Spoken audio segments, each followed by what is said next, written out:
আজকে এই দোয়া মাহফিলের সম্মানিত সভাপতি, কাশিমপুর মেট্রো থানার সংগ্রামী সভাপতি খন্দকার আলী হোসেন ভাই,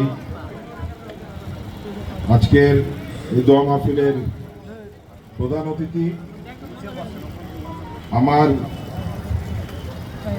সহযোদ্ধা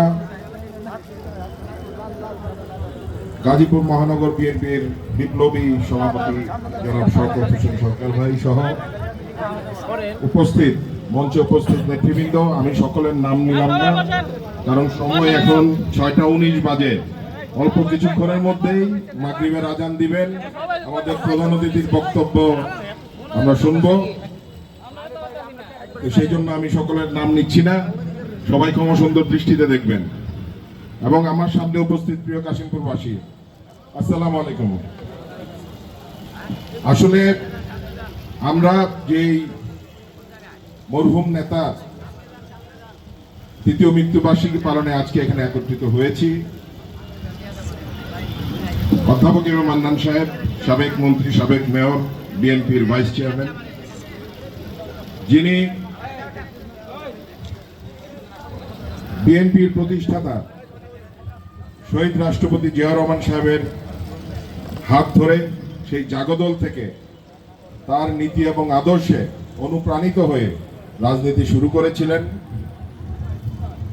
এবং এখানে যারা মঞ্চে উপস্থিত আছেন নেতৃবৃন্দ, বিশেষ করে আমাদের আকবর মাস্টার সাহেব, সাবাত মাস্টার সাহেব এবং আলী ভাই সহ, আলী ভাই বললেন 78-এর কথা, 78 সালের কথা যখন তিনি রাজনীতি শুরু করেছিলেন। তা আপনাদের এখানে যারা এখানে উপস্থিত আছেন তাদের সাথে অধ্যাপক এম এ মান্নানের যে স্মৃতি আছে সেই স্মৃতি আমার সাথেও নাই, এবং সেই কারণেই তিনি গাজীপুরের গণমানুষের নেতা। কারণ উনি সব সময় তার জীবনের অধিকাংশ সময় উনি কাটিয়েছেন গাজীপুরের মানুষের ভাগ্য উন্নয়নে এবং গাজীপুরের মানুষের দুঃখ কষ্ট যখন যেখানে শুনেছেন। আমাদের সালাম মাস্টার সাহেব বললেন যে এখানে প্রতিটি কেউ মারা গেলে সে জানা যায়, অথবা কারো কোনো বিয়ের অনুষ্ঠানে, সুন্নতে খাতনায়, সকল অনুষ্ঠানে উনি উপস্থিত থাকতেন।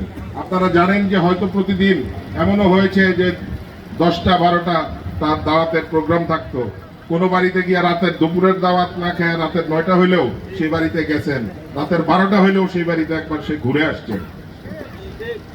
তো আমি তার সম্পর্কে বেশি বলতে চাই না, কারণ এখানে আমরা যদি যারা উপস্থিত আছেন মঞ্চে, আরো আমাদের নেতৃবৃন্দরা আছেন যারা অধ্যাপক এম এ মান্নান সাহেবের সাথে অনেক স্মৃতি, তাদেরকে যদি সুযোগ করে দিতে পারতাম তারা হয়তো ভালো বলতে পারতেন। আমার সাথে স্মৃতি অনেক কম। আমি কোনাবাড়িতে আমরা দোয়া মাহফিলের প্রোগ্রাম করে আসলাম, সেখানেও আমি বলেছি যে আমার মনে পড়ে না যে অধ্যাপক এম এ মান্নান সাহেব আমার বাবা, কিন্তু সে আমাকে কোনোদিন স্কুলে নিয়ে গেছেন, কারণ উনি সময় পান নাই। উনি রাতের 3টা 4টা পর্যন্ত মানুষের সাথে বাড়িতে রাজনৈতিক অনুষ্ঠান বা এগুলা পালন করে এসে সময় দিতেন, আবার সকালে হয়তো মন্ত্রণালয়ে চলে যেতেন বা হয়তো এলাকায় গাজীপুরে চলে আসতেন কোনো না কোনো কাজে, কোনো না কোনো কর্মসূচিতে। তো আমার সাথে সময় খুব কম উনি কাটিয়েছেন। তারপরও আমি